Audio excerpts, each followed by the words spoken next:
السلام عليكم ورحمة الله وبركاته. الفاجر الاستثمار الداجني. لا تنسوا الاشتراك في قناتنا على اليوتيوب.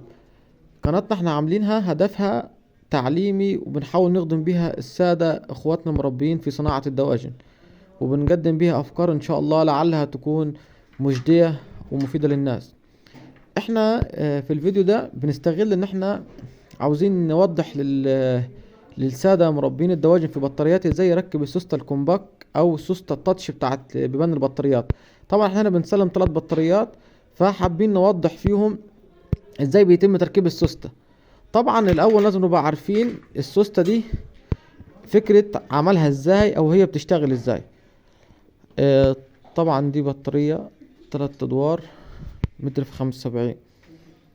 ناخد بالنا من الشغل. السوستة دي بمجرد ما تعمل الباب كده بيشتغل تاتش، اول ما تفتحه يفضل مفتوح لحد ما انت تشده كده تقفله. تمام، نفس الكلام اهو. اهو بسم الله ما شاء الله.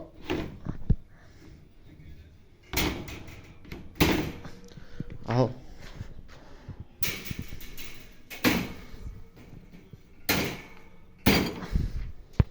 نفس الكلام هنا وهنا برضه. طب احنا هنركب السوستة في القفص ده. ادينا احنا ايه ده منظر السوستة. السوستة دي بيكون زي نظام هوك. طبعا السوستة دي قوية خالص عشان تبقى متحكمة في قوة الباب. طبعا في ناس بتركب سوستتين، بس انا شايف ان سوستة واحدة مش ضعيفة يعني في شغل الباب اهو.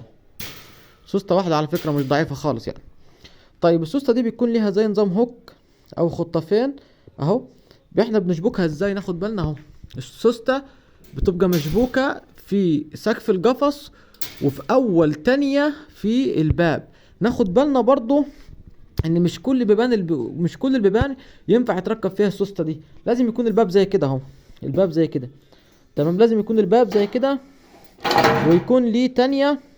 تمام، يكون ليه تانية الباب، يكون ليه تانية زي كده. التانية دي بتتعامل على حاجة اسمها التناية بعد ما بنبنط الشغل. تمام. طبعا الباب ده بيكون ليه شفة تانية قصيرة وتانية طويلة. نخلي التانية الكبيرة دي هي اللي من فوق اللي من ناحية السقف، ونخلي التانية اللي من تحت دي تكون ناحية وش الباب. اهو التانية الصغيرة دي اهو بتبقى من تحت. لو عكسناهم السوستة مش هتشتغل. لو عكسناهم السوستة هتفتح بس ما تقفلش. تمام، السوستة هتفتح بس ما تقفلش اهو. لو اتعكست مش هيبقى بنفس الوضع ده. شايفين قوة السوستة اهو؟ بسم الله ما شاء الله. اهو بص اهو هنلمس الباب اهو. قوة السوستة اهو. تمام اهو زي ما احنا قلنا. طيب نركبها ازاي؟ نخلي الشفة الواطية او الهوك الواطي بتاع السوستة من فوق والهوك العالي من تحت. طبعا او الهوك القصير والهوك الطويل. ما هو هنا في هوك قصير وهوك ايه وهوك طويل او خطاف طويل.